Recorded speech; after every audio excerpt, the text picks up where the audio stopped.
Hey, what's up, everybody? Brandon here. I am here to give you my Q&A that I'm doing every Monday, Wednesday, and Friday at 7 p.m. I keep forgetting what day it is, so it is Friday.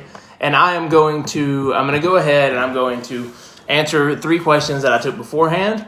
If anybody sees this afterward and has a question, or sees it during and has a question, ask it. And if I see it during this, I'll answer it. If I see it later, then I'll answer on the next live, because I do them 3 times a week. So I'm going to take the 3 I had beforehand, and if you have one, go ahead and comment it. Let's see. Dylan says, nachos are a good source of all 3 macros, right? Because we have lots of nachos for our branch feast. I don't know what that is. I'm assuming brunch. But, dude, that's hilarious. All right, so, yes, nachos. So, for those unfamiliar, macros, technically the 4 macronutrients are protein, carbs, fat, and water. We only think that they're called macronutrients because they take up the majority of our diet. Water we don't really talk about because it has no calories. So, protein, carbs, and fat are the 3 we're talking about here. This is a joke question, but I can't help but answer it somewhat seriously. So, heavy on the carbs with the chips and things like that, heavy on the fat with the cheese, and then depending on if you have meat on there, decent on the protein. So yeah, dude, good question, and I hope you enjoyed that branch feast, whatever that means. Tell me if it means brunch or if branch feast is something I'm not sure what it is. All right, let's see. Kyle says, what piece of exercise equipment should I add to my Christmas list that will guarantee I lose 50 pounds? Got a bunch of jokers in here today.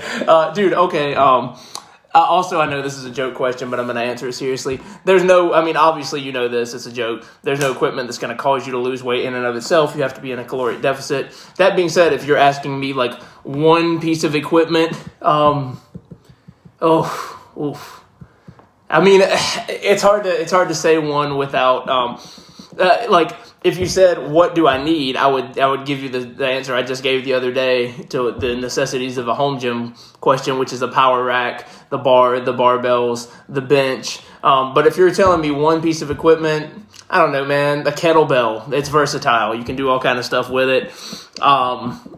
You need 2 kettlebells, though, because your upper body stuff is going to stall out before your lower body. And usually to begin with, you're going to need heavier weight for the lower body than upper body. So you're limiting me a lot there, Kyle. All right, dude. All right, let's see. Victor, how often should someone realistically try to set a PR?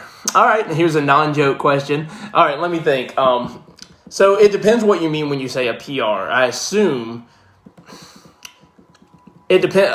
It really depends. If we're talking about a 1-rep max, it's a different answer than if we're talking about just literally a PR. For anybody unfamiliar, PR just means personal record or like a personal best. So if you've ever only deadlifted, or if you've only ever bench pressed 135 pounds for 5 reps, for instance, and then you go in there and you bench press 140 pounds for 5 reps, you've set a PR. So that's what a PR is. Dude, honestly, as often as possible is the answer. Like, if you're just starting out, you want to try to set a PR every day that you do the workout. You know what I mean? That's the goal. That's the linear progression. You want to keep going up, up, up as long as you possibly can. You never want to intentionally not set a PR. You know what I mean? Like, that's unless you're really trying to give yourself, I take it back, unless you're trying to deload, unless you're trying to give yourself a bit of a recovery and rest, that's the only time I personally am not trying to get a PR. Now, as you get stronger, as you put that novice stage behind you, you get to a point where you're no longer going to set PRs on a super regular basis. At this point in my lifting, it's every, I might hit a new PR on a lift like once a month, you know what I mean? But I've been lifting for over 10 years now. I'd be setting PRs 3 times a week if I was brand new to lifting. So, yeah, dude, totally depends. Give me some more context. Maybe throw out where you are in the training, Victor, how long you've been doing it, and maybe some numbers on what you've got on your lifts, and I can give you more detail on your specific situation. But the best answer I can give to how often should someone realistically try to set a PR is as often as you possibly can, and the gap between it is going to extend the longer you've been training consistently. The beginning, it'll happen really often. Later, it'll happen fewer and further between. But unless you're on a deload and trying to actually recover, you want to set them as often as possible. Now, if we're talking 1 rep maxes, that you want to extend that a little bit more. Remember, you have to stress the body, but you also want to give it enough recovery to actually come back stronger, ready to to tackle whatever the next weight is. So don't be trying to 1 rep max your lifts every week, but outside of that, PRs, yeah, you want to do them on a regular basis.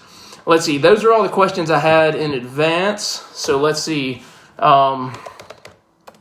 Yeah, that's all I had in advance. There's one other thing I'm going to throw out here. Actually, let's see.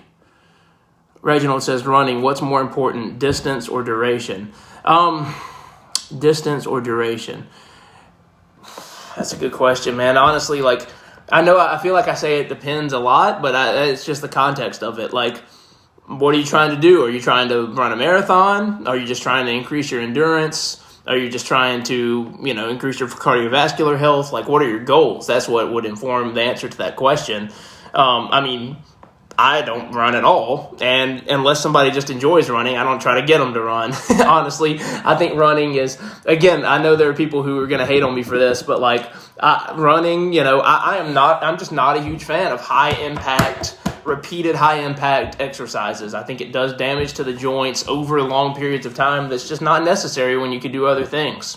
It's just my opinion on it. So, but if you are somebody who loves running, and what's more important, distance or duration, I'd say whatever you're more motivated to do. If you like going out there and running for a long period of time, or if you like going out there and being able to look at your app at the end and see, I ran this many miles, whatever motivates you more, that's the way I'd answer it. So yeah, let me know if you've got some, like, a little bit more detail or anything on that, man. I'm happy to answer more informed, but whatever motivates you, that's my answer. I'm going to talk about one other thing and give you, Reginald, a chance to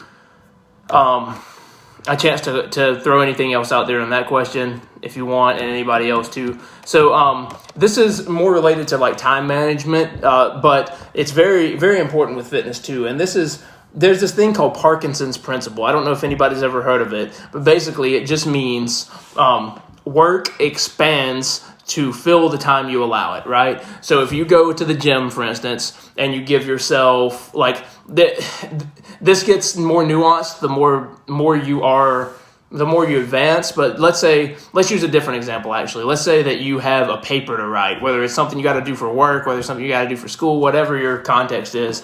If you give yourself 3 hours to write it, you're going to take the full 3 hours to write it, right? You're going to take your time, you're going to get distracted. But if you give yourself 1 hour to write it, if it's something that's actually can be done within an hour, you'll probably knock it out in an hour. If you give yourself 30 minutes to reply to emails in the morning or whatever, you'll probably take 30 minutes. If you give yourself 10 minutes, you'll only take 10 minutes because you're focused. You know what I mean? So like, this is one thing, like I've had the question since I've started implementing the time management into my fitness coaching, like, why are you kind of pushing this? And it's because I think it's a neglected piece of this. I think it's a thing that people don't like when I throw out Parkinson's law or Parkinson's principle, whatever it's called, and this concept, people aren't familiar with it. And so if you just tighten up your schedule, if you go to the gym and you say, I got 2 hours to do my workout. Now, if you're in an advanced stage of training and you need long rest times between that, yeah, you might need 2 hours for a workout. But most people, they don't need 2 hours for a workout. You know what I mean? So a certain amount of time, go in there, stay super focused on each set, stay super focused between your rest times, like to get the right rest time in, and then finish, and then leave, So that's Parkinson's law. I would say stick to that as much as you can. All right, Reginald, nothing in addition to that. If you have any follow-up questions to that, let me know, man. Darren Woodruff 2024. Dude, no. I am not built for the political world, and nobody would know who I am or vote for me. Darren, hope if you heard the running question, hope I didn't offend you, man. All right, I'm going to wrap it up. Nobody's throwing any more questions out there. Hope everybody has an awesome rest of their day.